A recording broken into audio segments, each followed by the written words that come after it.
کہ تمہارا حصہ میرے مرید و خلیفہ قطب الدین بختیار کاکی کے پاس ہے، وہاں چلے جاؤ۔ تو میرے جد اعلیٰ سید میر محمد صغرا بلگرامی رحمۃ اللہ علیہ اجمیر شریف سے چل کر دلی حاضر ہوئے، خواجہ قطب صاحب کی بارگاہ میں گئے، قدم بوسی کی۔ یہ روشن ضمیر لوگ تھے، حضرات تھے یہ، انہوں نے چہرہ دیکھا اور سمجھ گئے کہ میرے پیر و مرشد نے ان کو میرے حوالے کیا ہے۔ آپ نے بٹھایا اور بٹھانے کے بعد آپ کو سید میرے جد اعلیٰ سید محمد صغرا کو مرید کیا اور خلافت دی، اور اس کے بعد آپ نے فرمایا کہ تم جو امانتیں مدینہ شریف سے اپنے اسلاف کی لے کر کے واسط آئے، وہاں سے تم میرے پاس آئے، ان امانتوں کو میں نے محفوظ کر دیا، اس میں 4 چاند لگا دیے۔ اب ان امانتوں کو لے کر کے جاؤ اور جا کر کے وحدانیت کا پیغام دو اور انسانیت کو عام کرو۔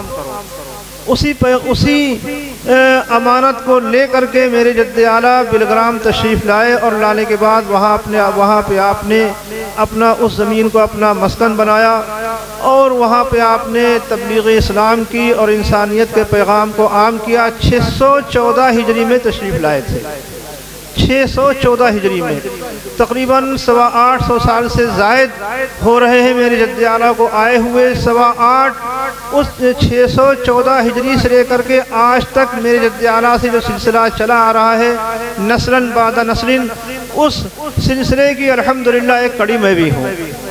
اور یہ سید محمد صاحب الدعوت صغرا واسطی بلگرامی رضی اللہ تعالیٰ عنہ بلگرام میں جب آپ نے قیام کیا، پھر آپ کی اولاد ہوئی، آپ کی اولاد میں ایک سے ایک لوگ گزرے، میں ان کا تعارف کیا کراؤں یا میں ان کی تعریف کیا کروں، کیونکہ میرے خاندان کے تھے۔ آپ کہیں گے، لوگ سوچیں گے کہ یہ اپنے خاندان کی اپنے لوگوں کی تعریف کر رہے ہیں۔ بہرحال بلگرام سے پھر جب ان کی اولاد بڑھی تو ادھر ادھر لوگ گئے۔ مارڑہ شریف میں جو آپ بزرگ دیکھ رہے ہیں جہاں سے اعلیٰ حضرت مرید تھے، وہ سب لوگ بلگرام کے ہیں اور سید محمد صغرا کی اولاد میں ہیں۔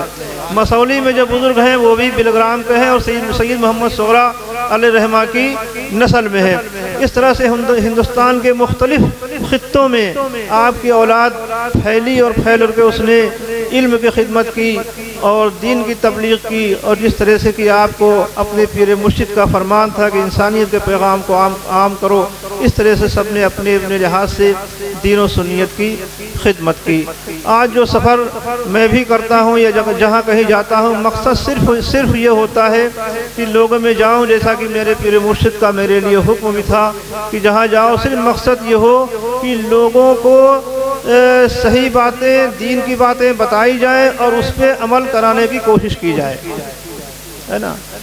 یہی مقصد لے کر کے جہاں جاتا ہوں۔ میں ابھی آیا، مدرسے میں گیا، قاری صدیق صاحب کی دعوت میں اس آپ کے قصبے میں دوسری مرتبہ حاضر ہوا ہوں، اور اس سال بھی میرے پاس وقت نہیں تھا، لیکن قاری صدیق صاحب بہت ہی نیک آدمی ہے اور بزرگوں کے بڑے عقیدت مند ہے، اور جیسا کہ میرے بزرگوں کا بھی طریقہ رہا ہے اور دیگر جو بھی خانقاہیں ہیں، سب خانقاہوں کا اور سبھی ہمارے اسلاف کا، بزرگان دین کا یہ طریقہ رہا ہے کہ وہ اپنے چاہنے والے کی عقیدت کو دیکھتے ہیں، ہے نا۔ تو قاری صاحب عقیدت مند آدمی ہیں، یہ گئے، انہوں نے کہا میں ان کی دعوت پہ حاضر آیا، یہ مجھے مدرسے لے گئے۔ مدرسے میں گیٹ کے باہر بہت بڑا ہجوم لگا ہوا، جیسے ہی میں گاڑی سے اترا لوگ ہاتھ پیر چومنے لگے، دوڑنے لگے، گیٹ پہ نکلنا مشکل ہو گیا۔ ابھی یہاں بھی میری گاڑی آئی، گاڑی آنے کے بعد جیسے میں اترا، لوگوں نے گیٹ کے اوپر بونٹ کے آگے پوری گاڑی گھیر لی، گاڑی سے اترنا مشکل ہو گیا، یہاں سے وہاں تک آنا بہت مشکل میں آ پایا۔ کوئی رومال کھینچ رہا ہے، کوئی ہاتھ پیچھے کھینچے دے رہا ہے، کوئی ٹوپی چوم رہا ہے، کوئی کچھ کو کرتا کھینچ رہا ہے، اس طرح سے سب جو ہے آپ نے اپنی عقیدت کا اظہار اس طرح سے کیا۔ یہاں بھی ابھی دیکھا آپ نے نعت شریف پڑھ رہے تھے، لوگ مسافے کے لیے، ہاتھ چومنے کے لیے، پیر چومنے کے لیے ایک دوسرے کے اوپر گرے جا رہے ہیں، دھکا دے رہے ہیں۔ ٹھیک ہے، اچھی بات ہے، یہ عقیدت ہے، آپ کی محبت ہے، اللہ اس عقیدت محبت کو سلامت رکھے۔ لیکن میں ایک بات پوچھوں آپ سے، آپ میری عقیدت میں، علماء کی عقیدت میں، جو بھی لوگ آ رہے ہیں ان کی عقیدت میں اس جلسے سننے کے لیے بڑی دور دور سے آپ نے سفر کیا، آپ یہاں پہ آئے اور میرے ساتھ بھی آپ اس طرح سے پیش آئے، لیکن کیا آپ نے عشاء کی نماز پڑھی تھی؟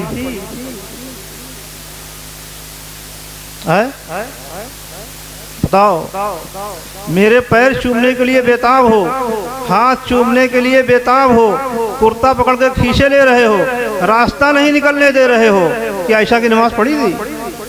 میں ہاتھ نہیں اٹھواؤں گا، نہ پوچھوں گا آپ سے، صرف اپنے دل پہ ہاتھ رکھ کے سوچو. میرے خیال سے 75% لوگ ایسے ہوں گے، میں اپنے اندازے کے حساب سے بتا رہا ہوں، کہ جنہوں نے عشاء کی نماز نہیں پڑھی ہوگی، بغیر عشاء کی نماز پڑھی جلسے میں بیٹھے ہوں گے.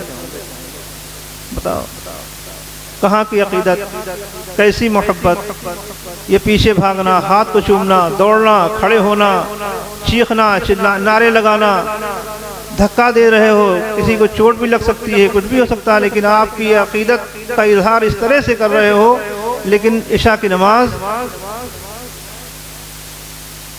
غائب. کیسی عقیدت مسلمانوں کی؟ اور ابھی جلسہ ختم ہوگا 2 بجے 3 بجے 4 بجے جا کر کے سو جاؤ گے، فجر بھی. افسوس آتا ہے. ابھی میں 10 منٹ کچھ میٹھی میٹھی آپ سے باتیں کرتا اور تمام طرح کے فضائل بیان کرتا، اور بیان کرنے کے بعد سیدھا آپ کو جنت میں پہنچا دیتا. آپ کھڑے ہو کے خوب نعرے لگاتے، میرے ہاتھ پہ چومتے، واہ واہ کرتے اور اپنے گھر چلے جاتے. اور جب میں نے یہ پوچھ دیا کہ کیا عشاء کی نماز پڑھ کے آئے تھے، تو آپ خاموش بیٹھے ہیں، کوئی سن کو نہیں مانتا، جلسے میں کوئی ہے ہی نہیں. کاش کہ مسلمانوں تم عشاء کی نماز باجماعت پڑھ کر کے آئے ہوتے اور ان علماء کی زیارت کی ہوتی، اور اس کے بعد میرے ہاتھوں پیروں کو چوما ہوتا تم نے، اور اس کے بعد جا کر کے تم فجر کی نماز باجماعت پڑھتے، تو اس عقیدت کا معاملہ ہی کچھ اور ہوتا، اور اس میں 4 چاند لگ جاتے مسلمانوں، اور تمہاری عقیدت صحیح معنوں میں قبول ہو جاتی.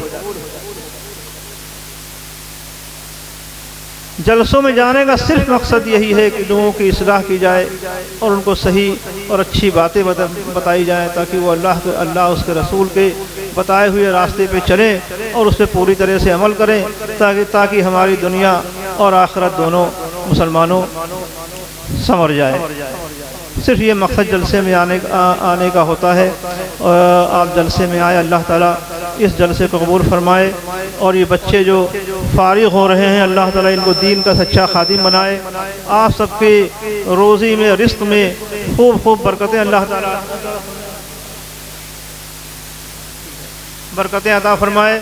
قاری صاحب کی عمر میں اور ان کے علم و عمل میں، ان کی عمر میں اللہ برکتیں دے، اور اس مدرسے کے تعلق سے جو بھی منصوبے ہیں، اللہ تعالیٰ ان کے منصوبوں کو پورا فرمائے. جتنے بھی ہمارے یہاں اس ممبر پہ علماء اکرام تشریف فرما ہیں، اللہ تعالیٰ سب اور ہمارے ان علماء کی علم و عمل میں، ان کی عمروں میں اللہ برکتیں عطا فرمائے، ان کے رزق میں اللہ تعالیٰ برکتیں عطا فرمائے. آپ سب کو اللہ تعالیٰ خوب اچھا رکھے، سلامت رکھے، سب کو نیک توفیق عطا فرمائے. وما علینا الا البلاغ.